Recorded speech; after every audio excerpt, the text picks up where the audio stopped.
Whether it's in art journaling or mixed media, it's those little finishing touches that can really make the difference. What do I mean? Well, come join me, because today I'm going to share a few ideas and techniques using different products and mediums that I use in my projects to help me finish everything off and really bring a page together. So come join me, grab a brew and let's go have some fun. Hi everyone, Tori the Artful Dabbler back again, and welcome to my channel. Well, we made it. This is part 3 in my little mini series I'm doing on bringing it back to basics for art journaling and mixed media. If you remember, in part 1 it was all about breaking that white page, making some superb backgrounds and just taking the fear out of getting started. Part 2, it was texture, whether that was sticking something down onto your page or visual texture. Now, part 3, it's the finishing touches, rounding it up, putting it together. Let me explain what I mean. You probably don't even recognise this page, but it's actually the one that I've been using since the very beginning. It started off as one of our backgrounds, and in part 2 I added texture, did some stenciling, stuck some things on. Okay, I changed the colour up a bit. I ended up using a combination of different paints. Golden, I think I used. I think there might have been some dilutions thrown in there. Definitely used my Pearly Wink sprays and inks, because they generally go in most things I use, because I'm a bit addicted to these things. So I changed it all up and I'm pleased with it, and I picked myself a nice stamp to go on it. It's an Art by Marlene stamp if anybody's interested, but I will put all the information down there. But it's meh, it looks a bit flat. I mean, I could put this in my art journal and it would be okay, but it's just, nothing pops from the page. So that's what your finishing touches are: making things pop, pulling it together and giving the eye something to focus in on. There's lots of different ways of doing that, and what I'm going to do is show you some products to give you an idea of things that you can use. Now, I'm not going to use all of these on this today. This is just to give you an idea of maybe stuff that you've got in your cupboard that you might not have even pulled out for years, completely and utterly forgotten about it. Do you know what? Dust it off, bring it out, you use it. So let me put that over there. So here's some of the things that I use when I'm finishing off my stuff. You've got everything from gilding flakes. Now you see me use these in a project I did just before Christmas. I will put a link up here so you can go off and have a look at either other videos from this mini series or any of the other ones that are on my channel. And believe me, that's just a couple of examples. I have lots of different other colours in that, but yeah, you get your gilding flakes out. I have a bag of bits and bobs. So again, this is just a very small example of a very, very large tub I have of leftover die cuts. You know, just the bits that fall out of the packaging. That was me having a play with a bendy, I think it was like an air dry clay, and I was having a play with some markers. Again, makes a perfect embellishment. Again, leftover cutouts. What else have we got? Oh, I show you. In my last video, when we were doing texture, do you remember that I showed you my secret on, well, not really a secret, but it was one of my favourite techniques using a particular paste, and it gave me this lovely wood grain effect. Let's see if you can see that. There you go. And because obviously it's a modelling paste, It's very flexible. So obviously, you know, you can stick it on absolutely anything because it's very pliable.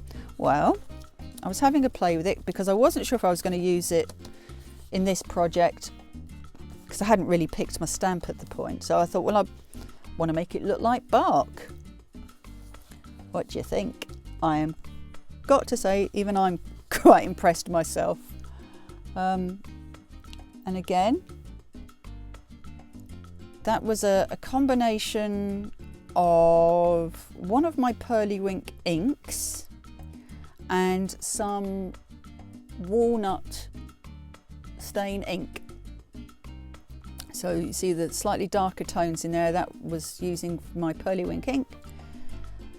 And the rest of it was with the walnut stain. But yeah, so I say that's pliable. So I'll put that aside for another project. But again, these are all things that you could add to your page. Other things. These I've had sitting in a cupboard for years.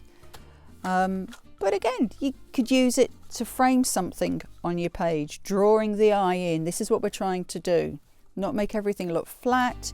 You want somewhere for the eye to rest. So you could use these. Put a small embellishment on. There's a glass vial. All the little knick-knacky things that you've picked up and saved. I started saving beer lids. I mean, these are great because you can either put resin in there.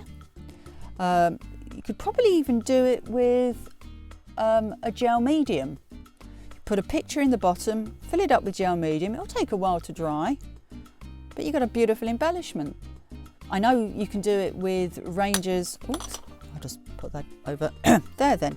I know you can do it with Ranger's glossy accents, but again, it's adding little focal points to your picture. And also trinkets. I have lots of little trinkets here. You see that? It's a little mug. Clocks. And remember, it doesn't matter what colour any of these are. I mean, some of them, you know, obviously they're very pretty. I think this was from an Alice in Wonderland.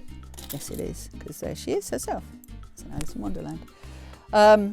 But remember, you can always colour your embellishments. Just throw a bit of gesso on it, colour it up. So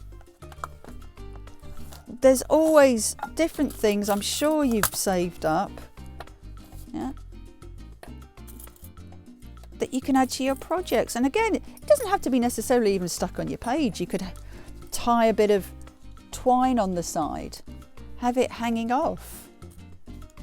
Yeah, I think that would look lovely. But that's not what I'm going to do today, because like I explained when we were doing our texture video, that when you're adding things to your page, you might not be one of these people that are particularly into gluing, sticking, and that's okay. When I'm doing images, when I've got a stamped image, this background, it was initially very bright. If any of you've used the Pearlywink inks and the Dilution paints, you know how vibrant they are. So I knocked it back with a very, very, very thin layer of gesso. So it's just muted the colours a little bit, but of course it's muted it with inside my little doggy as well. I want him to be distinguishable from the rest of the background. What I do is I pick out the colours that fall within my stamped image, and then using a liquid acrylic, also again I'll probably use my inks, I'm going to go in and try and match up the colour and just make those colours pop slightly. Also, you're going to see me using some different pens and pencils. Why? Well, you want to give dimension to your page. So Shadowing. And I know a lot of people get a bit worried when they hear the word shadowing, because it's, where does the sun come in from? I've got to make sure I get it on the right side. Look, again, play around with it. Stamp your image a few times before you even put it onto your main project if you want to practice. But you know what? If you get the shadow on the wrong side, if it still looks great, it doesn't matter. No one's going to come in and take your project away because you happen to put a shadow on the wrong side. I promise. So these are things I use for doing shadows. These are Faber-Castell Pitt pens, and I particularly love these for shadowing. I mean, I have them in a range of colours. I tend to use the brown, the black, and even the purple a lot for my shadowing, and they have India ink in them, which obviously when it dries permanent, but you seem to be able to, especially if you've got, say, something like a matte medium or you've used an acrylic paint, you have to work quick-ish, but you have time to be able to actually go in and blend it with your finger. Just blend it out from away the sides. And again, you'll see me doing this when I start colouring our pooch in here. So yeah, Faber-Castell Pitt pens, definitely one of my favourites for doing shading. But other options, well, this is a Stabilo all water-soluble pencil. Probably won't use it for this. I tend to use this a lot when I'm doing mixed media, you know, the girly heads, especially big portrait ones. And what I would say is, if you get one of these, and they are very, very good, they are extremely soluble, and they, even if you use a very light touch, you will actually see an awful lot from it. So go sparingly until you get used to it.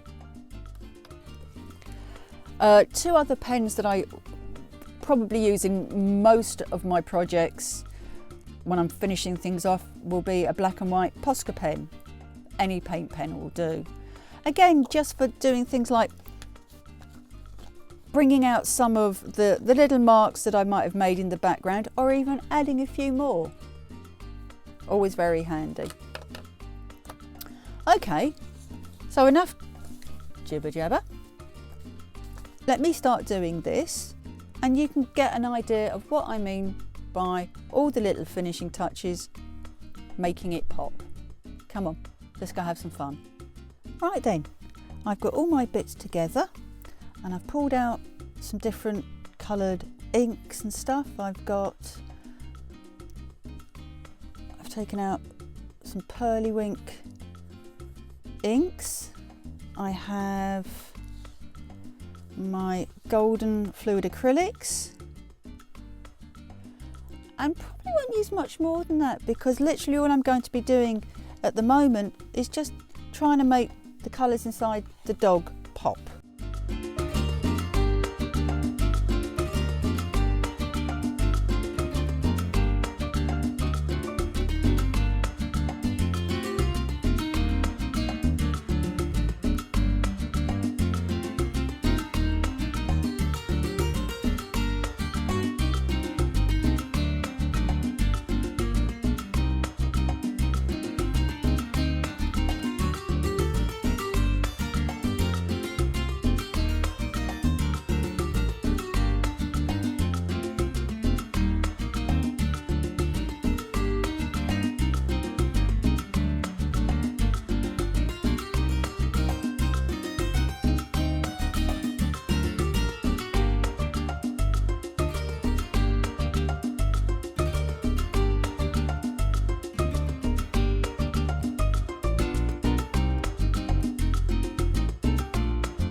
then, I haven't finished quite yet, but I just wanted to show you sort of the progress of it. So I've lightened up the area here, and all I've done is I've actually used some gesso, and I dry brushed it on, so you get sort of, also because of the texture in the card itself, it's not lying smooth, you know, completely smoothly, which is great. That's what I want. So you get this lovely sort of broken brush stroke, and it's all helping it to blend together. But can you see now how the body is popping out compared to what our background was? And remember, the dog originally started off with the same background, and all I've done is I've been going over, slightly lightening in patches, but pretty much keeping to the same colours that were in the background, and just bringing it forward a little bit more. And I'm going to be doing the same over here. I'll just show you now. I'm going to come in, sort of lightened it a little bit.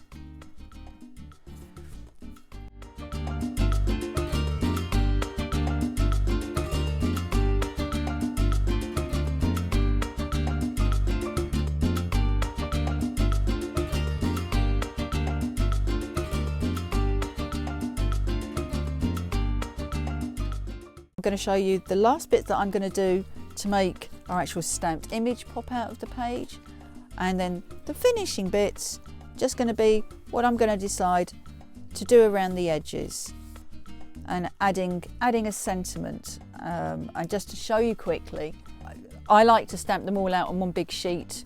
If it's one of those stamp sheets that you've got to cut it up basically, and I've got one of those.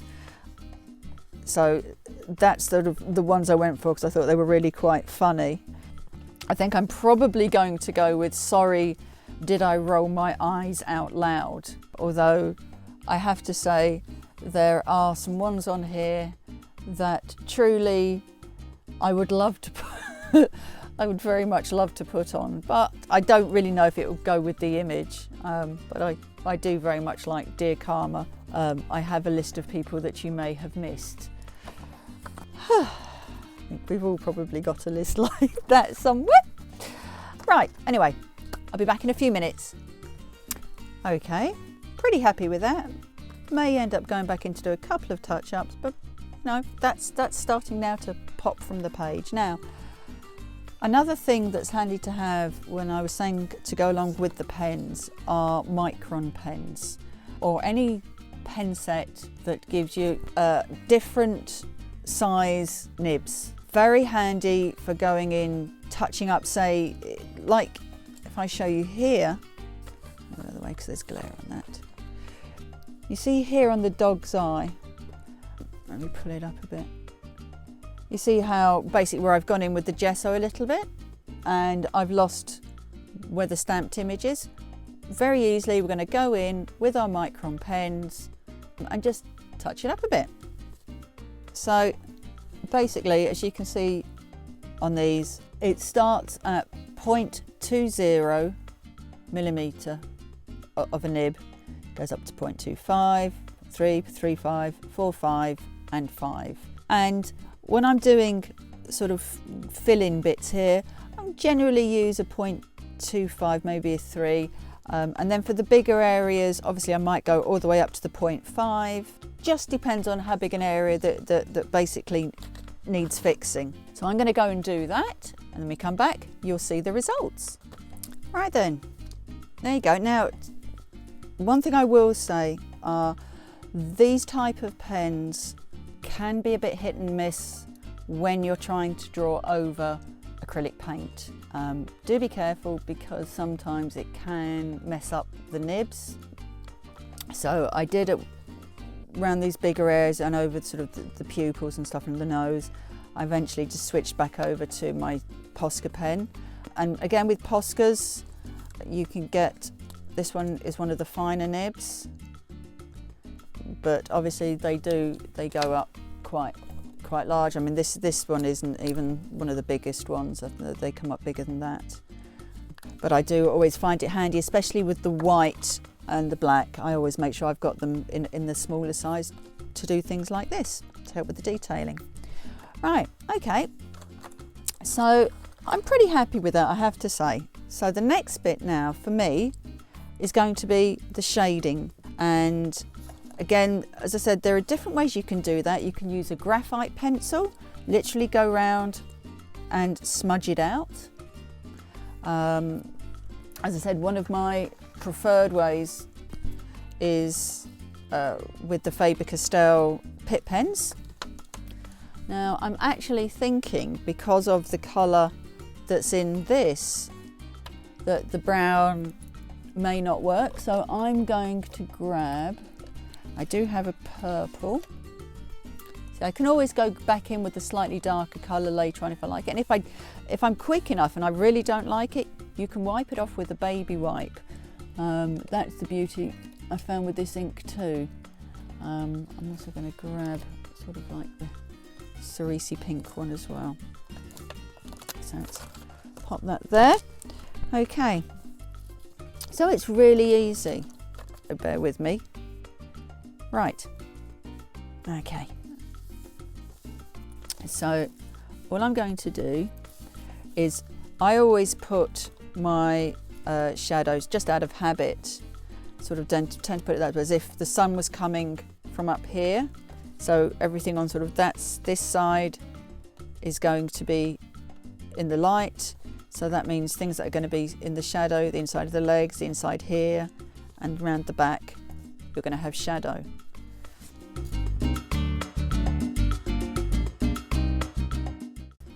I think it might be back to my faithful brown.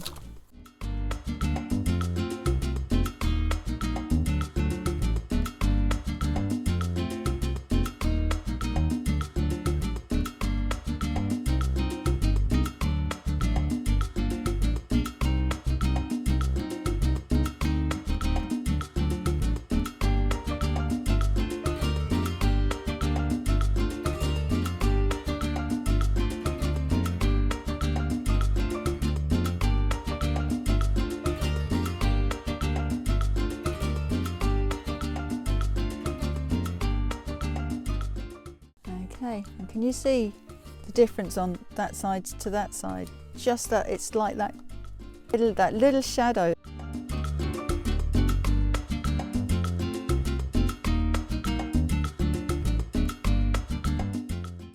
So can you see the difference now? Doesn't that really draw the eye in? It just makes it pop. So that's basically it. I'm quite happy with that. And then my last thing's going to be sticking on my sentiment. And then really it's up to you. You can frame it, you can hang charms off of it. I mean, this is going to be going into my journal, so I don't want to bulk it up too much. This isn't my journal that's sort of sort of almost a foot high. This is quite a flat journal, so I'm going to keep it that way. So I'm going to put a funny little sentiment up there, and really I think I'll just call that a day. I'm very happy with that, and I hope that you've got the basics of just those little things towards the end. Don't forget, step back, you know, when you think you're finished, step back, have a look and go, is my eye drawn to where I want it to be drawn? Or am I kind of just sort of looking all over it and it's all very nice, but there's nothing grabbing me off the page? And then all you do is you use pencils, embellishments, whatever, but use it to draw the eye in. You want your eye to be fixated on either a few areas, a certain areas, but you don't want to be scanning a page. So that's it. That is the end of my little mini series of bringing it back to basics. I hope that it's reminded you of techniques that you may have forgotten, maybe just made you sit back from all the wonderful craft mediums and toys that we can get. Sometimes we can be slightly overwhelmed with everything and end up just not doing anything because you just don't know where to start. You know, there is so much out there to buy. I think sometimes it can be overwhelming to the point where you think you should be using everything and therefore you end up using nothing. Strip it back, take it back to the basics. Enjoy it. Remember why you started doing it in the first place. Thank you for joining me. I hope you will join me for my next video that shall be out in about a week's time. So from my arty crafty heart, be good, be kind, be safe, be loved, and I shall see you very soon. Take care, everyone.